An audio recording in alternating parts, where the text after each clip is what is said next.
Alors, le rôle du médiateur, c'est aussi d'apporter de l'information au couple sur les lois qui encadrent les décisions qu'ils auront à prendre. Et par cette information-là, ils auront la possibilité de faire des choix et de faire le mieux, finalement, dans l'intérêt des enfants. En tant que médiatrice, j'ai toujours cette préoccupation que l'intérêt des enfants soit pris en compte aussi. On sait que quand il arrive une rupture, on va passer de la relation de conjugalité à la relation de coparentalité qui va maintenir les parents en contact les uns avec les autres tant qu'ils auront un enfant à charge. C'est mon rôle en tant que médiatrice d'accompagner les parents dans leurs négociations, de les accompagner de façon respectueuse, de manière à ce que chacun puisse exprimer ses besoins, puisse aussi exprimer peut-être sa rancœur, ses ressentiments, ses difficultés dans la relation, sans nécessairement que ça devienne de la thérapie conjugale.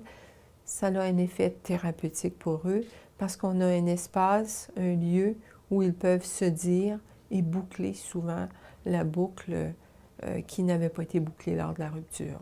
Au terme donc de la médiation, on va remettre le résumé des ententes de la médiation.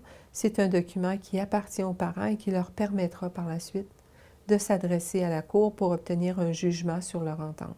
Alors la médiation, à mon avis, c'est une approche gagnant-gagnant où l'intérêt de l'enfant est pris en compte et je pense à tous ces parents qui se séparent, c'est un cadeau à faire à vos enfants que d'utiliser la médiation lorsqu'arrive un conflit ou lorsqu'arrive une difficulté.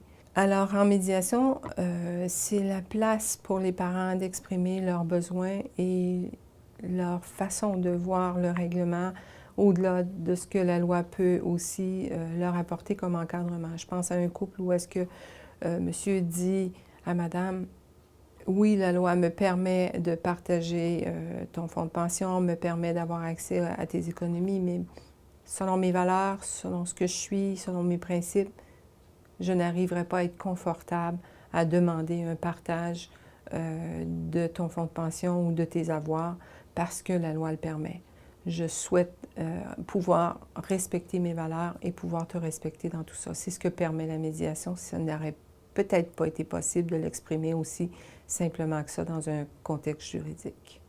Chez Médiation professionnelle, on est beaucoup axé sur la rapidité, il n'y a pas de liste d'attente. On veut s'assurer que vous puissiez avoir accès aux services dans les meilleures conditions.